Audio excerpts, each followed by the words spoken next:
పాకిస్తాన్‌లో మరొకసారి surgical strike జరిగింది. అయితే ఈ సర్జికల్ స్ట్రైక్ స్పెషల్ ఏంటంటే, మనం అప్పట్లో పఠాన్‌కోట్‌కి దెబ్బ కొట్టడానికి పీఓకేలో సర్జికల్ స్ట్రైక్ చేసాం. మరొక వైపున పుల్వామా అటాక్‌కి ప్రతీకారంగా బాలాకోట్ మీద అటాక్ చేసాం. అలాంటిది ఈ దఫా మనం కాదు చేసింది. ఎందుకంటే మన మీదకేమి రాలేదు కాబట్టి. కానీ ఇరాన్ చేసింది. ఇరాన్ మొన్ననే మిస్సైల్‌తో దాడి చేయడం, దానికి బదులుగా పాకిస్తాన్ వెళ్ళి ఇరాన్‌లో దాడి చేసి వచ్చింది చూసాం. కానీ ఈ దఫా మళ్ళీ ఇరాన్ సర్జికల్ స్ట్రైక్ చేసింది. ఏకంగా బలూచిస్తాన్లోని మిలిటెంట్ గ్రూప్ మీదన ఈ దాడి చేసింది.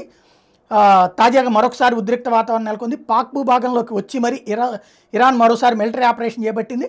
ఈ దాడిలో ఉగ్ర సంస్థ జైష్ అల్ అదిల్ కమాండర్ ఇస్మాయిల్ షాబక్ష్ హతమయ్యాడని చెప్పి అధికారిక మీడియా చెప్తోంది. లాస్ట్ మంత్ ఇదే తరహా దాడి చేసింది బెలూచిస్తాన్ ప్రాంతంలో ఉగ్రస్థావరాల లక్ష్యంగా జైల్ అల్ అదిల్ ఉగ్రవాద సంస్థ చెందిన 2 ప్రధాన కార్యాలయాల మీద డ్రోన్లు క్షిపణులతో విరుచుకుపడింది.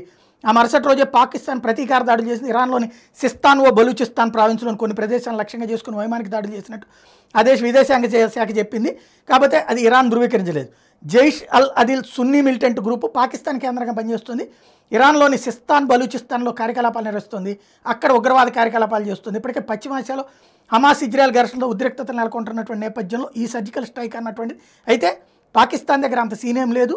దాని మీద ఎదురు వెళ్ళి పోరాడేటంత దమ్మేం లేదు.